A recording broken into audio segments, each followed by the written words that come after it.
Luis Fretes, gracias por estar con nosotros y gracias por tu paciencia. No, gracias a vos, Enrique, por la invitación. Sí. No, Luis, bueno, ¿dónde estás vos parado en este tema? Yo estoy soy presidente de una fundación que se llama CONIN, es una fundación que hace casi 30 años estamos trabajando con los niños desnutridos y sus madres, ¿verdad?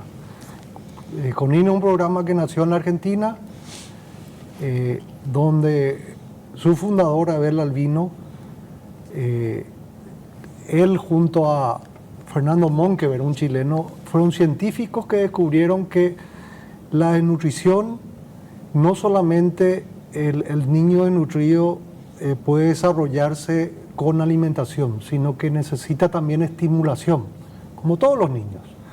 Ellos dicen que el 50% es alimentación, o sea, podemos decir que el programa Hambre Cero le puede servir a un niño entre 0 y 5 años, pero si no hay una estimulación, no se le enseña a la madre a estimularle al chico.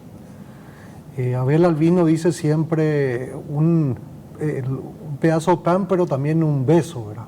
Una ternura, una caricia al chico, eso va desarrollando su capacidad cognitiva y sobre todo los neurotransmisores que unen, digamos, las neuronas que tenemos, son como cables que salen y se unen, ¿verdad? Estoy explicando de una manera un poco amigable, ¿verdad? Para que la audiencia pueda entender. Y con IN trabajamos acá en dos lugares, en el Bañado Sur, estamos en el barrio San Cayetano con un centro, también en Tablada, atendemos unos 100 niños al año, igual número de madres y otras 100 embarazadas, ¿verdad? Y el programa consiste en dar alimentos para el consumo del niño, a veces de sus mismos hermanos, ¿verdad? Y trabajo con las personas más, con las familias más marginadas en esta zona, ¿verdad? Sí. Y ahora, ¿y cuál es tu posición con respecto a la ley de transparencia? Y mira, nosotros en CONIN tenemos muchísimos requisitos porque de hecho el 10 al 15% de nuestros ingresos lo da el Estado, ¿verdad? Nos da el Estado ya de hace mucho tiempo y varía el porcentaje porque hay veces que tantos requisitos se piden que no tenemos tiempo, eso se da bimestralmente y nos quedamos, si se dan 6 pagos, nosotros nos quedamos en el 4.º pago porque tantas nuevos requisitos tenemos, que a mí me parece bien para transparentar, pero nos gana el requisito. Yo lo que, cuando escuché esta ley, Enrique, dije, tendremos más capacidades para nuevos requisitos, porque de hecho a nosotros nos controlan los organismos del Estado que, bueno, está la CEPRELAT, está el Ministerio de Economía, está Tributaciones, Ministerio de Salud, Ministerio de Educación no tenemos, pero de alguna manera nosotros tenemos una burocracia. El miedo que tenemos en particular es agregarle nueva burocracia a una organización ya muy golpeada por los costos, ¿verdad? Y además del tema de los requisitos, los nuevos requisitos que puedan haber, es el tema del desincentivo a aportar a las organizaciones como la nuestra, que están de alguna manera enfocadas en una necesidad en el Paraguay que tendría que haber sido cubierta por el Estado, ¿verdad? Pero bueno. Pero ahí, Luis, estamos entrando en materia y te agradezco. Sí. Pero ¿por qué vos hablas de desincentivo para el aportante? No, el desincentivo en todo caso sería para ustedes, pero no para el aportante. Si yo te quiero poner a vos, por decirte, 1 millón de baníes, ¿cuál es mi desincentivo? De la ley de transparencia, ¿por qué surgiría para mí un desincentivo? Y porque cuando de alguna manera viene una suma importante, porque hay veces que viene del exterior, eso está totalmente transparente porque el banco mismo te pide dónde se deposita, te pide, pero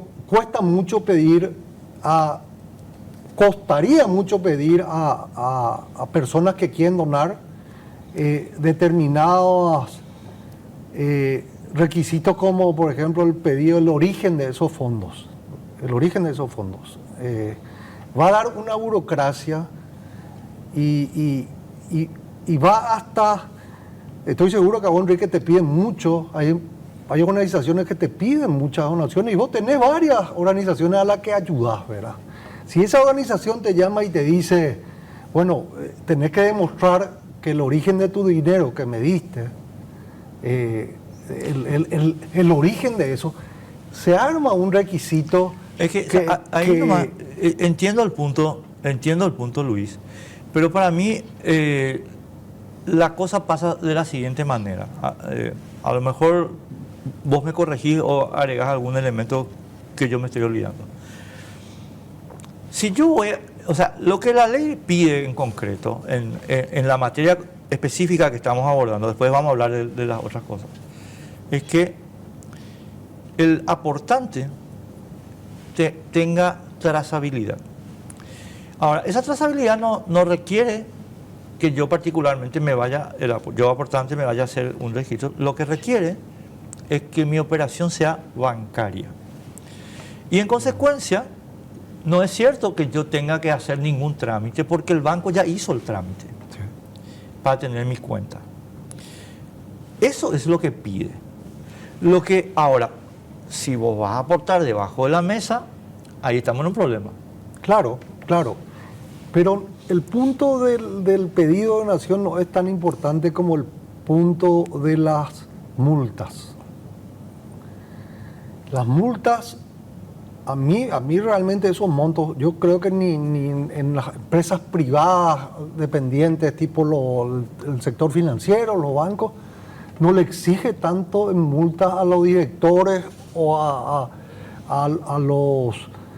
los presidentes. En este caso yo soy presidente de una fundación y puede haber errores, digamos, administrativos donde yo tenga que pagar sumas de hasta $190,000, ¿verdad? Claro, es que asusta eso, Enrique, asusta muchísimo. Y desestimula, desincentiva el tema de estar a la cabeza de estas organizaciones. Mi discusión que hace 4 semanas, más de 4 semanas que vale, no sé cuántas semanas ya estamos en esta discusión, ¿verdad? Voy a reiterar de nuevo hoy lo que digo todos los días, mi querido Luis, solamente no para vos, para la gente a la que yo le llamo el pelotudaje bravío, ¿verdad? Yo defiendo esta ley, quiero que se apruebe, pero no digo que esta ley es perfecta. Mi posición no es que esta ley es perfecta, pero sí creo que es necesaria.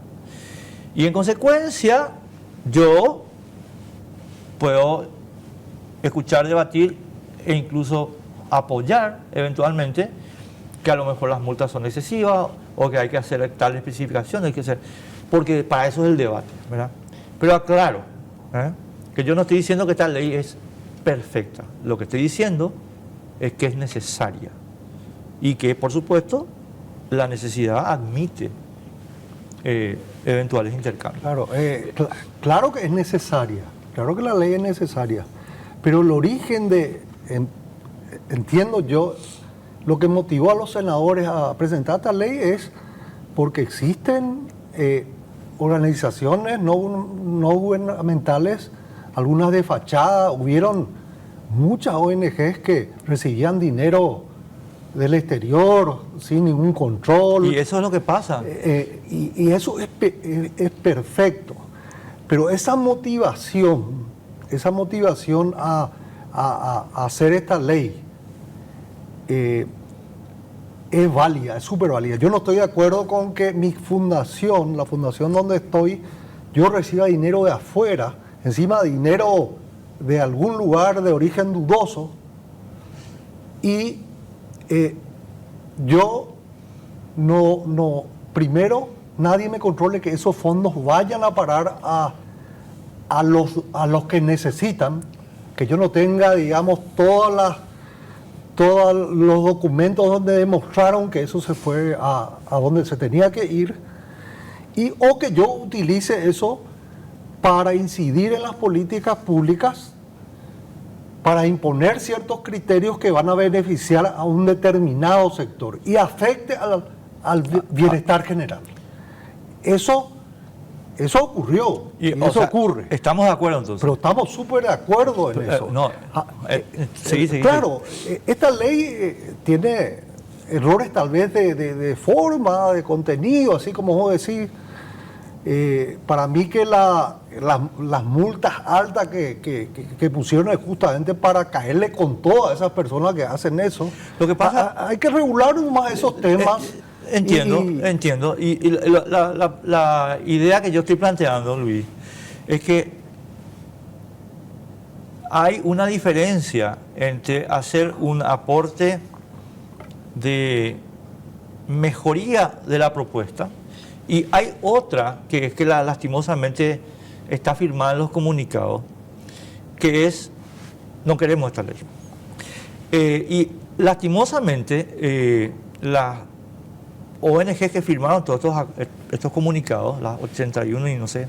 Nosotros estamos entre esas. No, ya sé, pero entonces te hicieron firmar algo que vos no estás diciendo, mi querido Luis. Me hicieron firmar algo que decía exactamente lo que yo te acabo de mencionar. Exactamente. Sí, Enrique, pero también. Por favor, no. No. Es que, Luis, vos corregime sin problema. Acá estamos para conversar. Sí. Pero te hicieron firmar también una parte donde se señala que esta ley es autoritaria, mordaza, censura, nazi, estronista, fascista y que es mejor que no. Yo no firmé ese documento. Yo no firmé nada que decía que era nazi, que era fascista. No firmé nada de eso. No sé qué comunicado habrá sido. Pero yo no estoy de acuerdo con eso. Y no firmaría algo así, ¿verdad? Bueno, entonces lo que digamos, la parte que a vos te preocupa es la parte de mayor trámite eventualmente y la parte del monto grande de las multas. De las multas. Pero no el fondo de la cuestión. No, el fondo de la cuestión, toda ley que se presente, que se haga y que tenga el fin la transparencia, vamos a apoyar siempre, ¿verdad? Pero no el contenido de ciertos requisitos y ciertas... ahora, Luis... Y Enrique, ahí te quería decir, es normal que las organizaciones, ante una presentación de ley, haya organizaciones que le afecten mucho más, que le incomode, así como al Estado también le incomoda, en este caso, al poder político, lo que esa organización está haciendo. Porque hay una crítica, son ONGs muy críticas, en la mayoría de las veces, críticas con razón. En la mayoría de las veces. Eso no quiere decir que no haya organizaciones que de alguna manera están buscando su beneficio abanderados con determinadas situaciones. No quiere decir. Así como existe eso, existe en esta ley el tema de las organizaciones no gubernamentales. Hay desde una comisión vecinal que tiene su pequeña, es una ONG, una organización sin fines de lucro, que tiene que presentar todos esos requisitos. Estoy hablando de comisiones vecinales, bomberos voluntarios, clubes, que de alguna manera es normal que reaccionen ante una ley donde le exige requisitos y le da mucho más trabajo, digamos, que el que tiene, ¿verdad? Claro, lo que pasa, Luis, es que ahí tenemos, yo creo, y creo que tengo que decirlo con la mayor claridad que me sea posible, ¿verdad? Y por supuesto que estás invitado a controvertir lo que yo digo. Yo creo que acá se hizo una presentación de mala fe con respecto a los que son los verdaderos sujetos de esta ley. En primer lugar, las organizaciones que tengan lucro no son sujetos de esta ley. En segundo lugar, las organizaciones intermedias previstas en el artículo 119 de la Constitución no son sujetos de esta ley, porque son organismos de rango constitucional. Acá estamos hablando de otra cosa. Ahora, la documentación que se le requiere al que tiene acuerdos con el Estado. Y la salida, a mi modo de ver, es demasiado sencilla. Y es, Luis... Perdón, sí. Incluye a las municipalidades, ¿verdad? No. ¿O algún acuerdo con la municipalidad? Sí, claro, al Estado, al sector público. Una comisión vecinal tiene un acuerdo con una Pero la municipalidad. comisión vecinal, a mi criterio, puedo estar equivocado, pero yo estoy hablando de mi criterio. La comisión vecinal está en el rango de lo protegido por el artículo 119. Es una organización intermedia. ¿Cuál es la diferencia entre una ONG y una organización intermedia? La organización intermedia, estimado amigo, es una organización de representación popular fiscalizada por el TCJE y por tanto es una organización del pueblo paraguayo. O eventualmente de organizaciones paraguayas. Voy a poner un caso muy controvertido para explicar bien mi punto. La Unión Industrial Paraguaya es una organización intermedia, no es una ONG. La ONG, en cambio, tiene una estructura que es no electoral, es empresarial. Y por tanto, no está protegida por el artículo 119. Y tiene un esquema en el que eventualmente el que paga manda, mi querido Luis. Y entonces, y termino con esto para que vos puedas decir. Entonces pasa lo siguiente. ¿Qué pasa con una ONG que no está en el artículo 119, ni puede estar por definición, pero que recibe fondos del extranjero para imponer políticas públicas destructoras del aparato productivo paraguayo, por ejemplo? O, vamos a ser más groseros todavía, ¿qué pasa con una ONG de derechos humanos que está diciendo que no podemos tener ley de derribo de aviones? ¿Quién dice que esa ONG no está financiada por el narcotráfico? ¿Cómo nos vamos a controlar eso, mi querido Luis? Pero estoy de acuerdo en controlar eso. El control, yo te dije los dos puntos que a mí me... Sí, entiendo. Los dos puntos que a mí... yo estoy totalmente de acuerdo.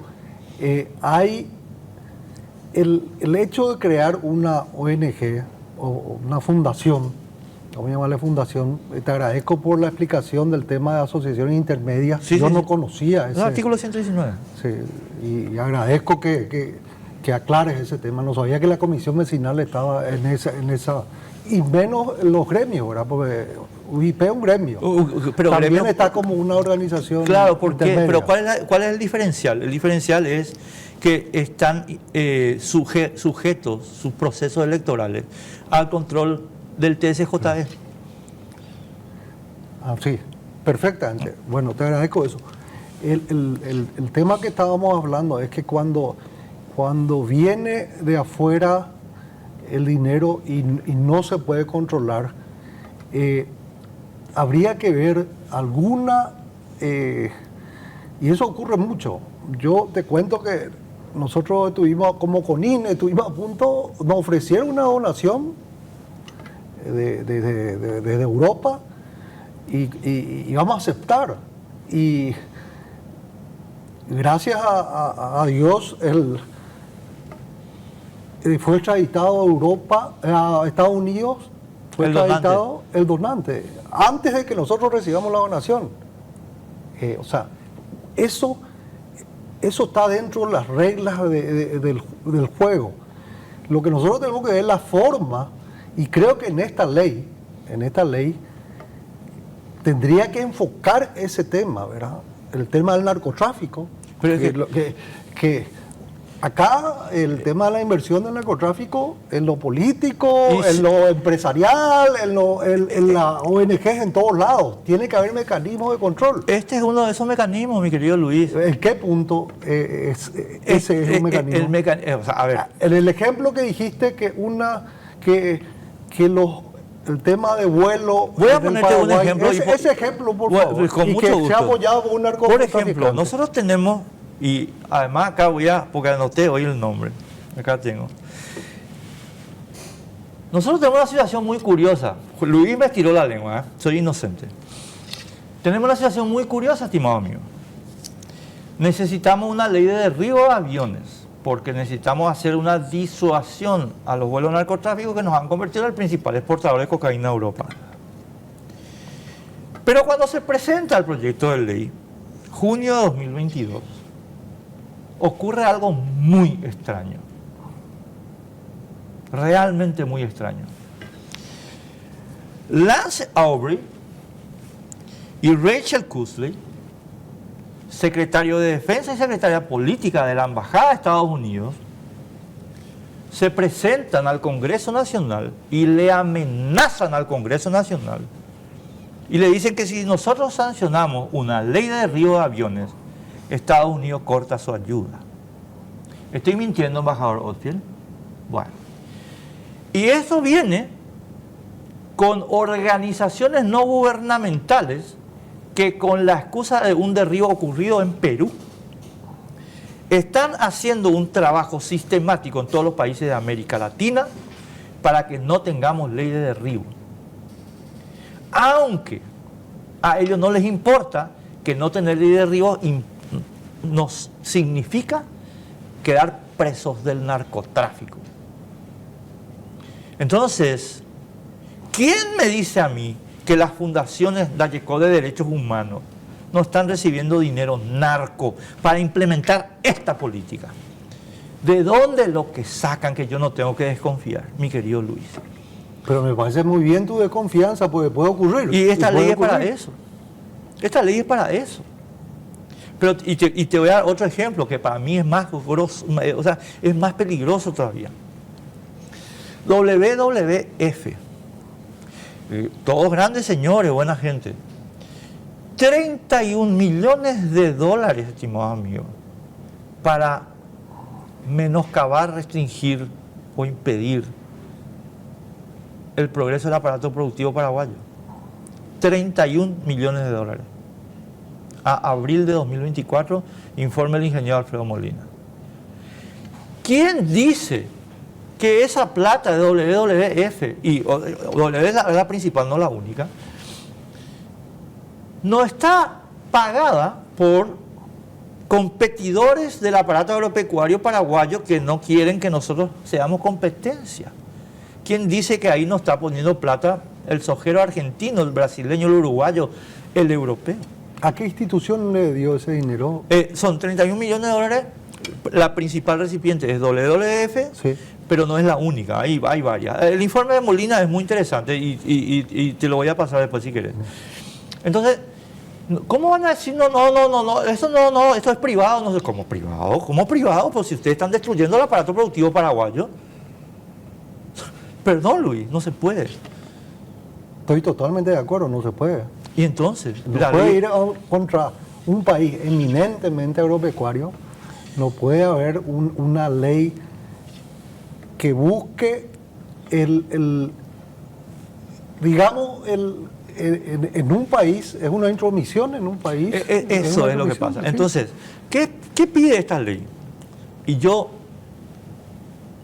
te acepto que hay que discutir lo que a ustedes les preocupa. No, yo no creo que no haya que discutir eso. Yo creo que hay que discutir eso. Y si hay que arreglar eso. Pero el objetivo es correcto. Y entonces, porque Luis pasa acá lo voy y perdón, pero voy a llover sobre mojado y voy a decir una cosa que escribí el domingo. Los países, estimados amigos, no tienen enemigos, no tienen amigos, tienen intereses. Esto dijo un señor que era ministro británico de Relaciones Exteriores en la época de Napoleón, en el Congreso de Viena, Lord Palmerston. ¿Y por qué dijo esto? Por una sencilla razón, porque Inglaterra fue la vencedora de Napoleón. Entonces hizo el Congreso de Viena para hacer un nuevo orden europeo, para arreglar el quilombo que dejó Napoleón con su derrota. Y, oh, sorpresa, Inglaterra se puso al lado de Francia durante todo el Congreso. Entonces le dijeron a Palmerston, che loco, ¿qué te pasa? Si vos sos nuestro aliado. No. Los países no tienen amigos eternos ni eternos enemigos, tienen eternos intereses. Entonces, pensar que los niños de WWF vienen acá porque quieren los pajaritos blancos y los papagayos azules, perdón, pero ¿en qué país ustedes viven? ¿En qué termo? No te digo a vos, ¿verdad? a toda la gente que por Dios, no sé si soy claro.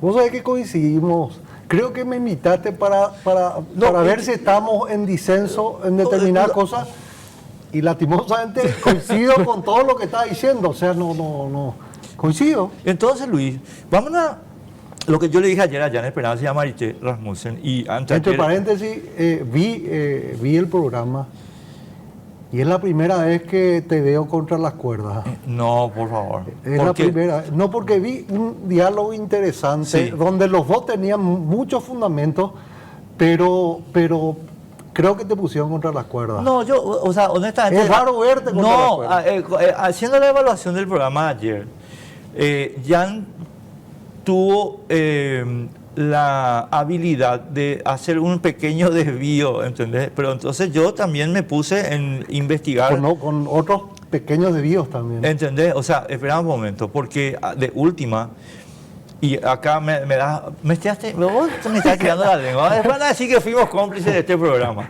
No, lo que pasa es que Jan dice, no, nosotros no tenemos nada que ver. ¿Cómo que no tiene nada que ver? Acá ya tengo yo ahora la lista de... acuerdos de consultoría que Juntos por la Educación realizó para el Ministerio de Educación para la toma de política. Y yo creo que el punto central de la controversia sobre ese tema ayer fue cuando Jan tuvo que admitir, no le quedaba otra, que efectivamente los 4 señores que están en el Consejo del FEI están para decisiones políticas. Yo creo que el que se quedó contra la cuerda es él, pero bueno. No decisiones políticas, incidir en las políticas públicas, que es nuestra función como ONGs. Sí, pero mi querido Luis, desde adentro del gobierno ya es otra cosa. Pero bueno, ese punto se explicó bien, que había 4 ministros y 4 consejeros. Sí. Los que toman las decisiones son los ministros. Pero los que hacen... Entonces estos inciden y nombrados por el Ejecutivo. Totalmente de acuerdo. Ahora, el punto es el siguiente. Este es el modo en que se hace una toma de decisiones sin responsabilidad política. Porque los que hacen los informes guía son las ONG. Y esa es la lista de acuerdos que tengo. Consultoría, hipotéticamente, consultoría para el plan de Caguazú de maestro mochilero, por decirte, ¿verdad? Y entonces el ministro de Educación vota eso. ¿Pero quién hizo? La ONG. Y si esa ONG hizo su trabajo y mejoró mucho a los mochileros de esa zona. Pero es que, Luis, mi punto no es que la ONG no pueda trabajar. Mi punto es que la ONG muestre quién le dio la plata. Y ese es el punto de la ley. Sí. ¿Entendés? Y si había un contrato, una alianza con el gobierno, porque vos dijiste, las asociaciones público-privadas, entonces... Pero que y eso también es una cosa que hay que aclarar. Y mira, pues nos quedamos cortos, pero asociaciones públicas-privadas. ¿Estamos de acuerdo? Sí, estamos de acuerdo. Hay modalidades, por ejemplo, llave en mano, bueno, una cantidad. ¿Asociaciones público-privadas para la gobernanza? No. Porque eso, Luis, tiene un nombre en ciencias políticas. Se llama fascismo. Pero no porque yo digo. Mussolini dice. Siempre estoy recordando acá el librito de Mussolini. O sea, acá en nuestro país, y no solo en nuestro país, lastimosamente se repite la historia porque no se conoce la historia. ¿Cuánta gente leyó la doctrina del fascismo? ¿Cuánta gente leyó la doctrina del fascismo? Bueno, el que lea la doctrina del fascismo sabe que la alianza público-privada de gobernanza es fascismo puro. Nosotros, permitidme comentar esto, queremos incidir en las políticas públicas del Estado con relación a los desnutridos en la edad de 0 a 5 años. Y queremos, de alguna manera, incidir a través de hacer una alianza con el Estado para implementar nuestros programas en los diversos centros de salud del país. Ese es nuestro sueño. Vos sabés que eso no podemos hacer hace años. Queremos tener incidencia en lo público. Ahora, si nosotros nos pagan, hacemos una alianza donde nosotros recibimos un beneficio por más que estamos trabajando, ahí ya queda en la incertidumbre si es que lo hicimos por conveniencia o no. Claro, pero ahí, Luis, hay un problema. La participación se puede dar se da luego en la discusión de las políticas públicas. Pero la democracia tiene un límite para eso, que es que el que toma las decisiones es el que tiene los votos y más nadie. Absolutamente de acuerdo. ¿Entendés? Porque o si no ya no es más democracia. Porque, y voy a ponerte un poco el ejemplo, no digo que sea el caso, pero por lo que estás diciendo, para que memoria rápida. ¿Qué pasa si vos, ONG, venís y te convertís en el gestor de la política pública? A vos no te eligió nadie, Luis. Nadie. Ni tu mamá. Es la palabra de la diferencia entre incidir o ser el gestor. Exacto. No sé cuál es ahí medio... Y entonces, y fíjate lo que es esta ley, y que yo le digo siempre a Gustavo Leite, y perdón que siempre repito, qué flojo que sos, porque... no le vaya a pedir, por favor, Gustavo Leite, que sea más... No, le pido que sea porque, menos flojo. No, porque tiene que ser más duro. ¿Por qué? Porque fíjate que esta ley no les impide a ustedes estar en esa gobernanza. No impide. Ni un milímetro. Ni que... No le impide a... ¿Cómo se llama? No le impide a la fundación esa FEIPAR. No le impide a FEIPAR estar en el ministerio. No le impide a nadie. Lo que le dice es, FEIPAR, vos querés estar acá, sí quiero estar. Y querés incidir, sí quiero incidir. ¿Quién te paga? Me parece que es sentido común puro. Me encanta eso. Eso nomás. Y entonces, vamos a trabajar en que no se dupliquen las contabilidades. Si te pide CEPRELAT, ya es lo que CEPRELAT te pidió. Vamos a trabajar en eso, que no haya duplicación. A lo mejor tiendo yo a estar de acuerdo con que las penas son un poco grosas. Tiendo a estar de acuerdo. No, sinceramente tengo que hablar de eso con Gustavo también para ver un poco. Pero la ley sí cubre un agujero que está ahí abierto, Luis.